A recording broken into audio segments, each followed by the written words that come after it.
Sorry ass DJ. Keshav नहीं भैया, तू गिर गिरा पड़ी तो अम्मा जी फिर से चटनी खोल करके बाहर आ जाएंगी और देख लेगी तो चिल्लाएगी हमारे ऊपर। अब अंडे बड़े आराम से होंगे ना, जब बच्चे निकलेंगे तो उनको पालेंगे। दोनों चिड़िया बार बार कार्निस पर आती थी और बगैर बैठे ही उड़ जाती थी। केशव ने सोचा हम लोगों के डर से नहीं बैठती है, स्टूल उठाकर कमरे में रख आया। चौकी जहाँ की थी वहां पर ले जाकर के रख दी। श्यामा ने आंखों में आंसू भरकर कहा, तुमने मुझे नहीं दिखाया, मैं अम्मा जी से कह दूंगी। आखिर के क्योंकि श्यामा, बच्चे आप जानते हो लड़कों के अंदर थोड़ा होता है रौब जमाने का, तो उसने श्यामा को थोड़ा डांट करके चुप कर दिया। अभी मम्मी देख लेगी, अम्मा आ जाएगी, इस प्रकार से उसको भगा दिया प्यारे बच्चों। अब केशव कहता है अम्मा जी से कहेगी तो बहुत मारूंगा, कह देता हूँ। श्यामा ने कहा तो तुम मुझे क्यों नहीं दिखा के लाए फिर अंडे, कहती है। केशव कहता है अरे गिर पड़ जाती, सर में चोट लग जाती तेरे, अम्मा मुझे लड़ती, तू समझती क्यों नहीं है। श्यामा तो केशव कहता है और श्यामा कहती है हो जाते देख लेना, मैं कहूंगी।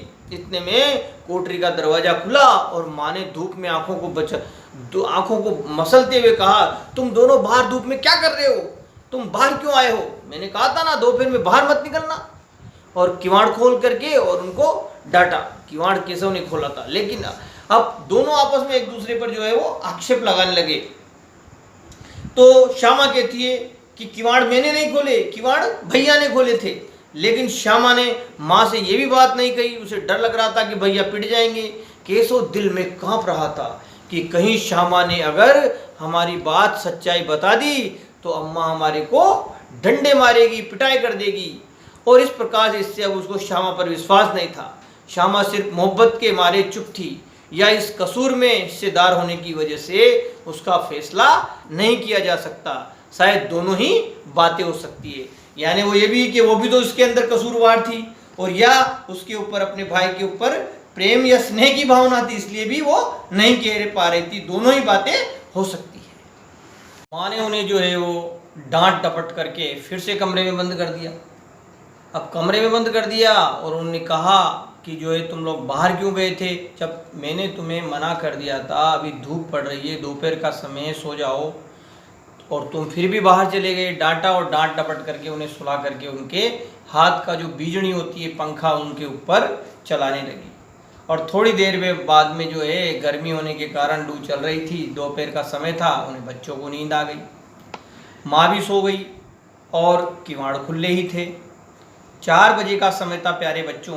यकायक श्यामा की नींद खुल गई और मन में वही प्रश्न चल रहा था, अंडे देखने की जिज्ञासा उसके मन में रह गई थी। वो किवाड़ खोल करके, और जैसे ही किवाड़ खोल करके बाहर गई तो उन्होंने देखा कार्निस के नीचे, जहाँ पर वो घोंसला था उसके ठीक नीचे, वहाँ पर वो अंडे फूटे हुए पड़े हुए थे।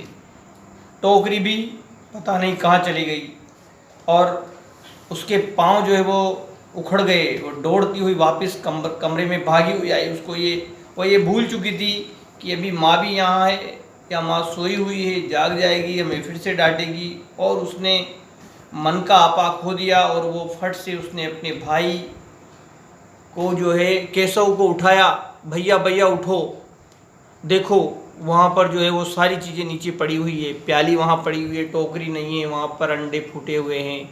और अंडे, उसने कहा कि अंडे में से बच्चे निकल करके उड़ गए, क्योंकि बच्ची समझती नहीं थी, छोटी थी। केशव तुरंत उठा, बाहर आकर के देखता है और सर के ऊपर उसने हाथ को ऐसे यूँ मारा, क्योंकि वो बड़ा था, वो समझ चुका था कि ये क्या हो गया। उसने फिर श्यामा जो उनकी बहन थी उसने कहा कि भैया अंडे तो फूट गए, अंडे में से तो बच्चे निकल करके भग गए। उसने कहा रे मूर्ख, अंडे फूट गए, इसमें से जो पीला पीला पदार्थ जो निकल रहा है यही 3-4 दिन के बाद में बच्चे बनने वाले थे, और अब जो है इसके अंदर कुछ भी नहीं बचा है। और उसे बड़ा अफसोस होने लगा, वो बड़ा दुखी होने लगा कि ये क्या हो गया। हम इन्हें सुरक्षा देने के लिए जो है वो इतने प्रबंध किए थे और ये सारी चीज़ें उल्टी हो गई, आखिर वो बच्चे ही न निकल पाए, अंडे पहले ही फूट गए। थोड़ी ही देर में उनकी वार्तालाप को सुनकर के उनकी माँ, केशव और श्यामा की माताजी जो है वो बाहर आती है और हाथ में डंडा लेकर के, प्यारे बच्चों, क्योंकि 2 बार जो है वो उनको समझा चुकी थी, इसीलिए वो जो है वो उनके ऊपर, और दोपहर का समय था, बच्चे फिर बाहर आ गए। उन्होंने कहा कि मैंने तुम्हें अभी पहले डांटा था और डांट करके जो है अंदर बिठाया था, सुलाया था, सो गए थे, फिर तुम बाहर आ गए, कहना नहीं मानते हो। और वो श्यामा उनको कहती है कि जो है वो देखो ये क्या हो गया, कि क्या हो गया, कि ये अंडे जो है वो फूट गए। तो माँ ने अंदाज़ा लगाया कि तुमने उन्हें छुआ होगा, इसीलिए अंडे फूट गए। अब श्यामा का सब्र टूट चुका था प्यारे बच्चों, और उसने जो है एक तरफा होते हुए माँ को कहा कि हाँ माताजी, भैया ने ही जो है वो अंडों को छुआ था। माँ ने प्रश्न पूछा कि इतना ऊंचे अंडे थे, तुमने उस वहाँ तक पहुँचे कैसे? तो श्यामा ने जवाब दिया प्यारे बच्चों कि स्टूल लगाकर, स्टूल को चौकी पर रख करके इसके ऊपर चढ़े थे। तो केशव ने कहा कि तूने ही तो जो है उसमें मेरी मदद की थी, तूने ही तो जो है स्टूल को और चौकी को पकड़ा था। माँ ने उन्हें डांट डपट लगाई, उन्हें कहा मूर्ख, तू बड़ा है, तुझे इतना भी पता नहीं है, अंडों को छूने से जो है वो अंडे खराब हो जाते हैं। उसकी माँ उसको सहती नहीं है और इसी वजह से उसने जो है अंडों को नीचे गिरा दिया और अंडे फूट गए। ये बहुत बड़ा पाप किया है तूने। मन ही मन जो है वो बहुत लज्जित हुआ, बहुत दुखी हुआ कि मैंने ये कितना बड़ा पाप कर दिया। मैं तो उन्हें सुरक्षा देना चाहता था, लेकिन सुरक्षा के चक्कर में जो है उसके अंडे ही फूट गए और वो बच्चे ही जो है नहीं निकल पाए। उससे पहले ही जो है इतनी बड़ा नुकसान हो गया, इतना बड़ा पाप मुझसे हो गया। और उसके इस पश्चाताप में उसके मुख को देख करके जो है उसकी माँ को थोड़ी हंसी आ गई, लेकिन वो लंबे समय तक जो केशव था इस बात को अपने मन मस्तिष्क से दूर न कर पाया प्यारे बच्चों, क्योंकि वो समझदार बच्चा था, लेकिन वो नादान था, इतना भी समझदार नहीं था, इस बारे में उसको जानकारी नहीं थी। वो अनभिज्ञ था कि इस प्रकार से अंडों को किसी भी मनुष्य के छू लेने से वो कोई भी पशु पक्षी जो है उनको, जो भी अंडे देने वाले पक्षी होते हैं वो उनको सहते नहीं हैं, और सह करके उनमें बच्चे नहीं निकालते, उनसे नफरत न कह करके मतलब उनसे वो मनुष्य की बदबू, मतलब बास उसमें आने लग जाती है, ऐसा प्रतीत होता है, और वो उनको गिरा देती है। और इस प्रकार से जो है वो ये हुआ। और बाद में जो है वो इस चीज़ को जान पाए। तो प्रेमचंद जी ने जो एक कहानी रची प्यारे बच्चों, नादान दोस्त, तो वो दोस्त तो थे, अर्थात उन्होंने सुरक्षा का कार्य किया, लेकिन उनको ये पता नहीं था, इसीलिए इसमें नाम दिया है नादान दोस्त, कि कहते हैं कि नादान की दोस्ती और जी का जंजाल। तो इस प्रकार से चिड़िया को बचाने के, चिड़िया के बच्चों को, अंडों को बचाने के चक्कर में उनकी नादानी से इतना बड़ा नुकसान होगा। तो प्यारे बच्चों, अब आपको जो है क्या करना है कि जो है वो इस पार्ट को, ये पार्ट पूरा हो गया आपका आज पहला पार्ट। अब आपको क्या करना है, इसमें कौन कौन से प्रश्न करने हैं, तो आपको जो 1 से 8 तक के जो प्रश्न हैं, ये प्रश्नों के उत्तर किसी भी कॉपी में लिख करके और आपको फ़ोटो खींचना है। फ़ोटो खींच करके और व्हाट्सएप ग्रुप क्लास 6 भेजना है मेरे को, मैं देखूँगा। और फिर दूसरे नंबर पे मसालेदार सब्जी, ये टॉपिक लिखा हुआ है, हम आपको पीडीएफ भेजेंगे प्रश्नों की, और इस पार्ट का पीडीएफ भी भेजेंगे।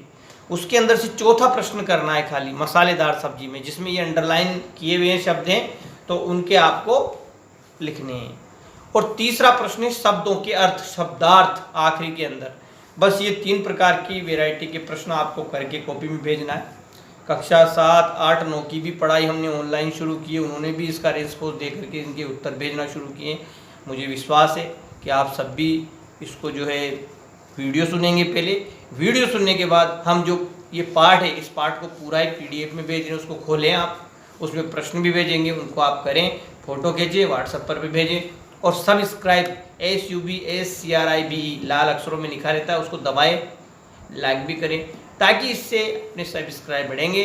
तो निश्चित रूप से हम इसको और अधिक से अधिक जो है वो अच्छा वीडियो बनाएंगे। और अगर आपकी कोई और भी बात आपको अगर ऐसी लग रही हो जो सुझाव के रूप में हो, तो हमें बताएं, लिख करके देवें, ताकि हम उसमें और भी परिवर्तन कर सकें। आप नियमित रूप से जो है वो व्हाट्सएप के ऊपर ग्रुप 6 का खोल करके देखते रहें। ताकि आपको हम जैसे जैसे टाइम मिलता है, जैसे अलग अलग विषय के हम रोजाना भेजते रहेंगे। इससे पहले आपको विज्ञान का भी जो है वो PDF जो है वो अब 7वीं का भेजा है, अब 6ठी का भी आपको जो है विज्ञान विषय का PDF भेजेंगे। अभी आपका ये हिंदी का पहला पार्ट पूरा हो गया आज, और प्रश्न उत्तर आप करके भेजेंगे। उसके पश्चात फिर मैं दूसरा पार्ट जो है या कोई सा भी जो भी अगला पार्ट होगा वो आपको भेजेंगे। तब तक के लिए ओम शांति। सभी घर पे खुश रहना।